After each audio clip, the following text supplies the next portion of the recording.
Podcast.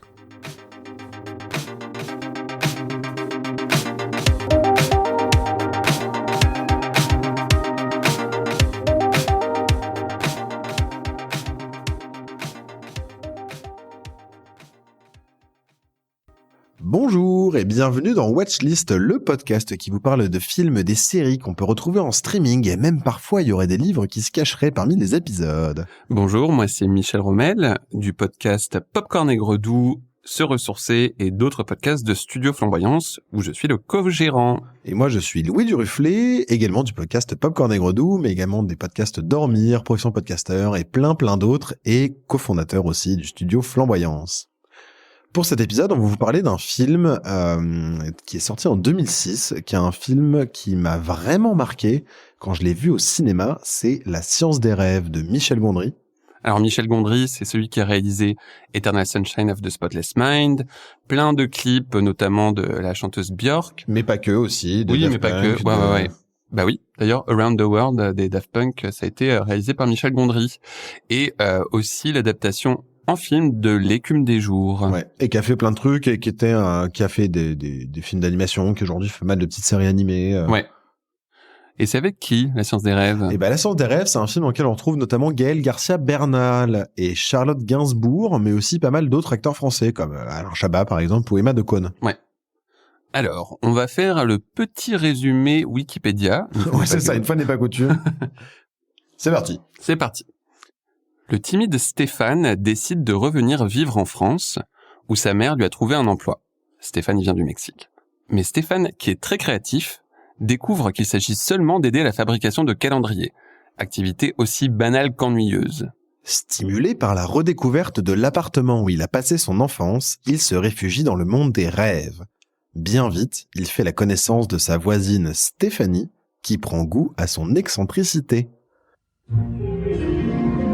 C'est une histoire d'amour. C'est une histoire de rêve? Oh non, c'est plutôt une histoire de calendrier. Non, c'est une histoire d'amour. Oui, un peu, c'est vrai, c'est un peu ça aussi. En fait, c'est un film de Michel Gondry. Voilà.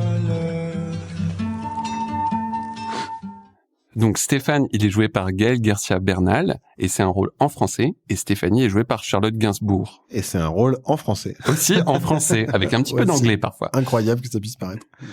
Non, c'est vraiment un film super intéressant. Bon, le synopsis, ça a pas l'air comme ça foufou, mais ça aurait été un film très poétique, très doux, et c'est un peu là où on commence à... C'est la première fois que moi j'ai vu vraiment les gimmicks de Michel Gondry qu'il a utilisé après dans plein de films qui ont suivi. Celui d'utilisation du stop motion pour faire de l'animation, des papiers craft, de quelque chose un peu bricolé. Qu'on retrouvera pas mal dans, je sais pas, Soyez sympa Rembobiné, dans L'écume des jours aussi, ou dans plein d'autres films ou films d'animation qu'il a mis en place après. Ouais, c'est un petit peu l'art de la récup pour créer des mondes imaginaires super poétiques. Et donc, dans La Science des rêves, c'est vraiment, c'est un peu un voyage à travers ces visions un petit peu oniriques, faites à base de carton, de rouleaux de PQ. Ouais, mais qui sont aussi celles qu'on hérite finalement de son enfance, quoi. Qui sont en fait, qu'est-ce qui reste d'enfance quand on est adulte, sans pour autant rentrer en plus dans un film psychanalytique, parce que c'est pas du tout le propos, mais il y a quand même de ça, c'est qu'est-ce qui nous, finalement, l'âme d'enfant, elle est passée où? Et surtout, on suit comme ça, ce personnage de Stéphane qui est esseulé, qui comprend pas tout à fait ce qui arrive, qui parle pas beaucoup, Et qui a aussi des traits de personnalité très enfantins, très même immatures, je dirais. Et il réagit de façon parfois un peu puérile, mais c'est intéressant du coup il garde une forme d'innocence, de naïveté, et il traverse un peu la vie, dans un entremonde entre le réveil et le rêve. Ouais, absolument. En plus, ce qui est assez chouette, moi j'avais acheté la version DVD longue. J'avais acheté la version DVD longue de ce film. Et c'était dedans, il y avait la version B, qui est une version qui avait été un peu projetée au cinéma, mais pas tant que ça, qui est un film plus court et qui a été réalisé entièrement avec des scènes coupées, voire avec des parties de scénarios alternatifs qui ont été tournées parce qu'ils savaient pas lequel ils allaient choisir. Ah, cool. Et du coup, c'est une version qui est super chouette parce que ça donne tout à coup une nouvelle image du film. de manière un peu inattendue, quoi. On se l'impression de dire, c'est bizarre, j'ai l'impression que c'est le même film, en même temps c'est un autre film. Ouais. C'est hyper étrange. J'ai bien aussi aimé Alain Chabat dans ce film. Je trouve qu'il est dans un rôle qu'on voit pas très souvent, où là c'est un petit peu le collègue sympa, mais qui fait pas non plus trop le clown comme on a l'habitude de le voir. Bah, c'est un rôle qu'on a plus vu après d'ailleurs, c'est un rôle qui a plus fait à 50 ans, mais là jusqu'ici on le voyait surtout dans Les Nuls ou dans ses comédies, quoi. Ouais. Et c'est vrai que c'était assez chouette de voir ça. Voilà, c'est un film qui en soi est visible par tout le monde. Non, mais tout à fait. Franchement, là pour le coup, pas de trigger warning, pas de. Il y a peut-être quelques images de femmes nues avec les calendriers.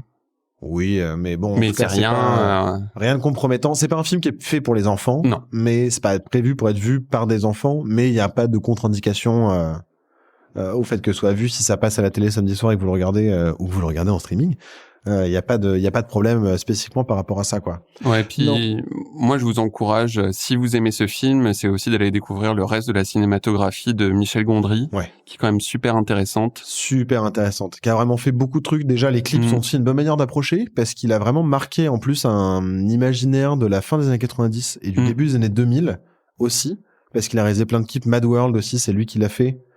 Là il y a rien ici, Daft Punk, des clips de Björk, ouais, enfin il a été pas mal sollicité sur des clips musicaux un peu à l'époque MTV. Ouais. Et il a quand même pas mal marqué un imaginaire. On le retrouve aussi dans c'était un peu le réalisateur français célèbre à l'international, celui qui a réussi à l'international, à imposer sa patte artistique. C'est vrai. Et qui pourtant gardait quand même une âme, justement, avec toute cette histoire de récup, avec toute cette histoire de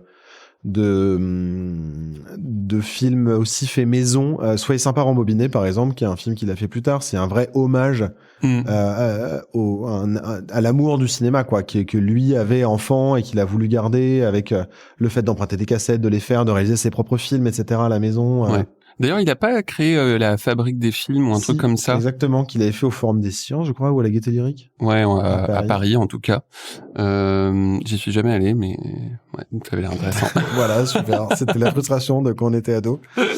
Non, et franchement, voir ce film adolescent, bah, c'est fort, ça marque quand même, et ça se dit, ok, en fait, un monde un peu joli et sympa, c'est possible, ça existe, y compris d'un point de vue artistique. Puis je pense, pour toutes les personnes un petit peu rêveuses et créatives, c'est sympa de voir à l'écran un peu ce personnage qui se perd dans ses pensées au point de vraiment vivre des scènes complètement folles, à partir de briques et de broc. Et c'est la conjonction de... Michel Gondry, c'est un grand défenseur de la création artistique par tous et par toutes, avec rien. C'est-à-dire que déjà, en fait, même si on n'a rien, si on a juste du carton et un caméscope, on peut faire quelque chose, quoi. Et c'est un grand défenseur de ça, et c'est un film où on retrouve bien aussi cet amour des deux, où, en fait, soudainement, des morceaux de cellophane peuvent devenir une mer, des rouleaux de PQ peuvent devenir une forteresse, et on peut créer des machines à remonter le temps d'une seconde ou partir dans le futur d'une seconde. Enfin, il y a plein d'idées vraiment extraordinaires. Extraordinaires, et ça se dit, oui, en fait, on peut aussi accéder à la création artistique à partir de ça. Et c'est quelque chose qui sera pas mal présent dans la suite de son œuvre, mais qui n'était pas du tout présent avant. Où avant, c'était des films plutôt léchés, avec des esthétiques très propres, etc. Puis comme c'est vrai, enfin, tu le disais tout à l'heure que c'est très lié à l'enfance, tout ça, que ce soit l'univers visuel, qu'aussi les personnages. Il y a quelque chose de toujours extrêmement touchant, enfin, qui te touche directement au cœur, quoi. Un peu candide, qui est très chouette. Où est-ce qu'on peut le voir, ce film? Alors, au Canada, on peut le voir sur Hoopla. En France, on peut aussi le voir sur Mubi et à la Cinétech. Exactement. Et c'est également à la Cinétech qu'on pourra le trouver en Belgique. Voilà. Il est aussi présent en location sur pas mal de plateformes. Ouais. Mais du coup, si jamais vous êtes adhérent à Mubi, par exemple, c'est l'occasion aussi de soutenir cette plateforme dont on n'entend pas souvent parler. Non. C'est vrai. Voilà. On arrive à la fin de cet épisode. Watchlist est un podcast du label Podcut. Le label contient d'autres podcasts. Également, et vous pourrez tous les retrouver sur le site du label podcut.studio. Si vous voulez soutenir Podcut, vous pouvez aller sur leur Patreon, c'est patreon.com/podcut. Exactement. Il y a également un Discord si vous voulez échanger autour de ces thématiques-là. Et de toute façon, tous les liens dont on vous parle seront dans la description de cet épisode. Eh bien, merci à Podcut et merci d'avoir écouté cet épisode. Allez, ciao, bye bye. Bye bye.